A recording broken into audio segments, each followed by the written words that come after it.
छत्रपती संभाजीनगर जिल्ह्यातील गंगापूर तालुक्यातील वाळूस येथील ग्रामपंचायतीपासून अवघ्या 100 मीटर अंतरावर असलेल्या अंगणवाडी क्रमांक 3 आणि 12 ची दयनीय अवस्था समोर आली आहे। परिसरात कचरा, चिखल आणि अस्वच्छता साचल्याने लहान बालकांसह गर्भवती महिलांच्या आरोग्याचा प्रश्न गंभीर बनला आहे। या अंगणवाडीमध्ये सुमारे 60 ते 70 बालके शिक्षण घेत असून त्यांना पोषक आहारही येथेच दिला जातो। मात्र अंगणवाडीकडे जाणारा रस्ता चिखलमय झाल्याने बालकांना मोठ्या अडचणींचा सामना करावा लागत आहे। नागरिकांनी अनेकदा ग्रामपंचायतीकडे तक्रार करूनही कायमस्वरूपी उपाययोजना करण्यात आलेली नसल्याचा आरोप करण्यात आला आहे। परिसरातील नियमित स्वच्छता, सांडपाण्याचा निचरा आणि सुरक्षित रस्ता उपलब्ध करून देण्याची मागणी नागरिकांनी केली आहे। संबंधित प्रशासनाने तातडीने लक्ष देऊन आवश्यक कारवाई करावी अशी अपेक्षा व्यक्त केली जात आहे। टाइम्स ऑफ महाराष्ट्रसाठी छत्रपती संभाजीनगर वाळूस प्रतिनिधी पांडुरंग गायकवाड यांचा रिपोर्ट। आता आपण आहोत छत्रपती संभाजीनगर जिल्ह्यातील वाळूज या गावामध्ये। अशा खंडाचं नाव असलेलं गाव वाळूज MIDC। या वाळूज MIDC मध्ये आता जवळपास 41 अंगणवाडी आहेत। त्या 41व्या अंगणवाडीपैकी अंगणवाडी क्रमांक 3 आणि याला विलीन केलेली कोणची आहे मॅडम? 12। विद्यार्थी संख्या किती 12ची? 34 आणि 3ची 65। विद्यार्थी बसतात का नाही एवढे?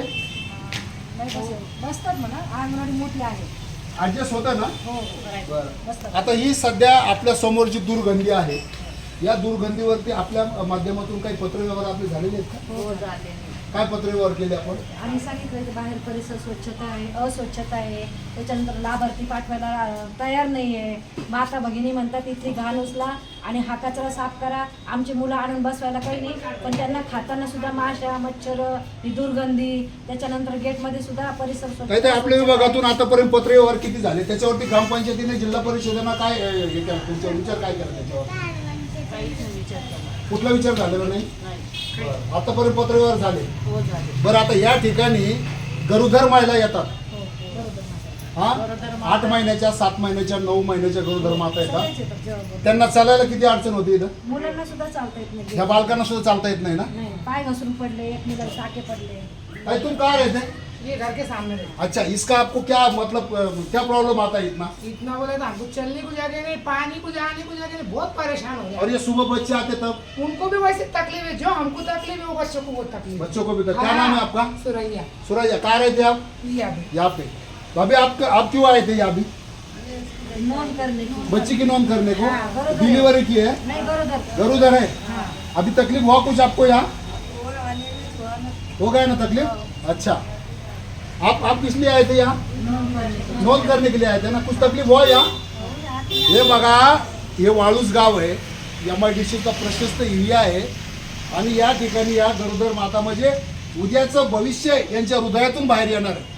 आणि या ठिकाणी असा रस्ता, या रस्त्यामधून जर आलं आणि उद्या जर इजा कोणत्या प्रकारचा झाला तर किती मोठा प्रॉब्लेम या ठिकाणी तयार होऊ शकतो। या ठिकाणी आपण टीचर आहेत भालेराव ताई, ताई आपण काय सांगू शकता या बाबतीत? आपली काय प्रक्रिया आहे? लाभार्थ्यांचे वडील आले बाळाला घेऊन गेटवर पडलं, बरं झालं, ते बाळाला नाही लागलं, त्याच्या बाळाच्या वडिलाला लागलं, त्याला 4 टाके होते। आपलं पूर्ण नाव?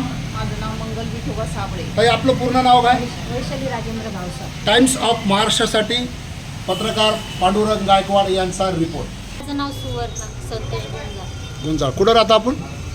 अंगणवाडी शेजारी राहते। अच्छा, आपले मुलं आहेत की इथं? हो, काय तकलीफ आहे आपल्याला? येण्या जाण्यास तकलीफ आहे, मच्छर आणि अतिशय घाण प्रकारचा वास पण येते। अच्छा, आपण आजवर काही केलं का सामायिक सगळ्या लोकांनी काही? हो केला होता, त्याच्यावरती काही त्यांनी साफसफाई केली, पण मग इथं पाणी खूप साचतं, मग येण्या जाण्यास आम्हाला तकलीफ होती। कधी कधी पडतं माणूस चिखला। बोले सास भाव क्या कर रहे हैं? ये तो चंबर है, चंबर में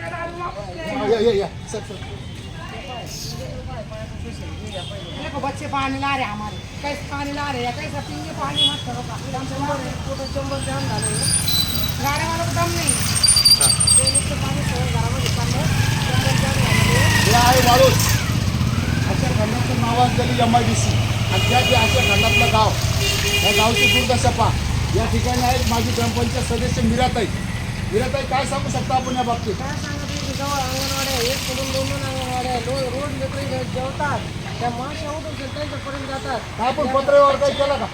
आम्ही रोज कितीतरी अर्ज दिले ग्रामपंचायतला तरी आतापर्यंत. काही याच्यावरती उपाय होत नाही. कोणीच काही केलेलं नाही. फक्त येतात कचरा उचलतात. बस बस बस ते आपण राहायला कुठे? ते समोरच आहे इथं. आपल्या घरामध्ये किती बालके आहेत? माझ्या घरामध्ये 6 बाळं आहे सगळे. आणि या त्रास कधीपासून सहन करता आपण? 2-3 वर्ष झाले तेव्हापासून त्रास व्हायचा. 4 वर्षापासून ग्रामपंचायत काही दखल घेत नाही. काय घेतलं नाही आता. जिल्हा परिषदला अर्ज वगैरे काही केला तुम्ही? ग्रामपंचायतला अर्ज दिले. काय करते ग्रामपंचायत येऊन?